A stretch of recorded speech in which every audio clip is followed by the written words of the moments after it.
नमस्कार मित्रों, कल हमने आपको वर्णमाला के बारे में बताया था कि वर्णमाला में 51 अक्षर की माला होती है, इसलिए हम उसको वर्णमाला कहते हैं। उसी क्रम को बढ़ते हुए अब हम आगे चलेंगे। तो जैसे आजकल बच्चों के माता पिता बच्चों को मतलब कॉपी में उनका देखा जाए तो श्री गणेशाय जो हर पन्ने में नहीं लिखते, कम से कम जो कॉपी का पहला पन्ना है उस पर श्री गणेशाय लिख सकते हैं। वो तो पता नहीं उनके क्यों नहीं लिखने देते, उनको रोकते हैं या उनको बताया नहीं जा रहा। तो श्री गणेशाय लिखना बहुत ही आवश्यक है। क्यों है आवश्यक वो हम आपको बताते हैं। जैसे हमने लिखा श्री गणेशाय, श्री गणेशाय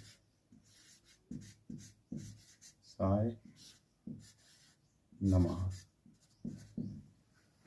ये गणेश जी का नाम हो गया, गणेश जी का मंत्र हो गया।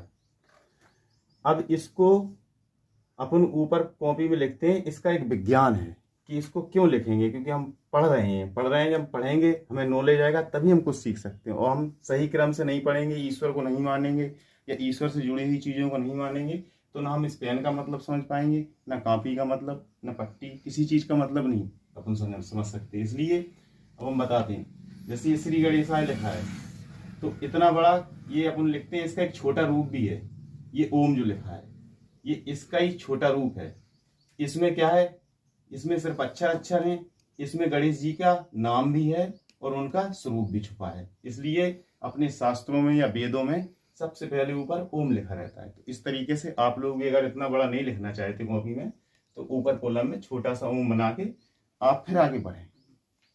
अच्छा मित्रों, तो आपको बताते हैं पहले जो अपन लोग लिखा करते थे, तो ये जैसे मोर का पंख है, ये अनादि है ये भी। तो इसमें ये नीचे स्याही का कॉलम रहता था, ऐसे दबा के भर लो, लिखते रहो।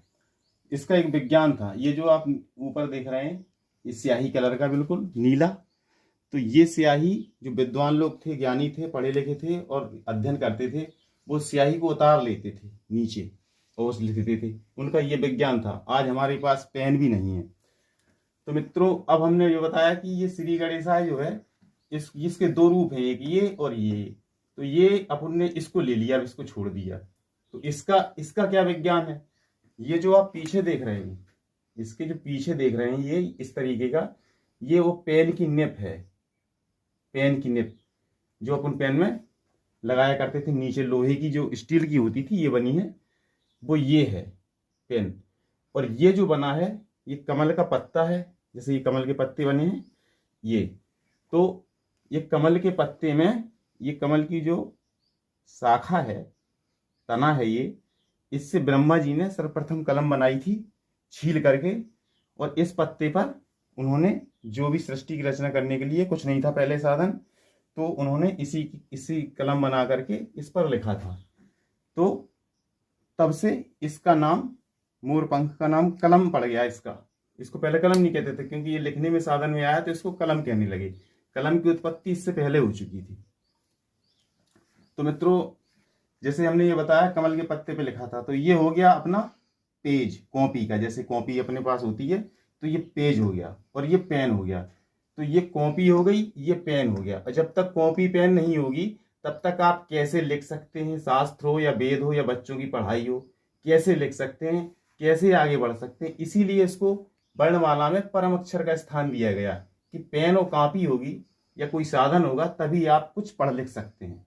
तो आप इस ओम को जानिए कि ये वही है जो कॉपी और पेन है या भोजपत्र है या मोर के पंख से लिखा जा रहा है, ये सिर्फ सब ओम ही है। आज के लिए इतना ही।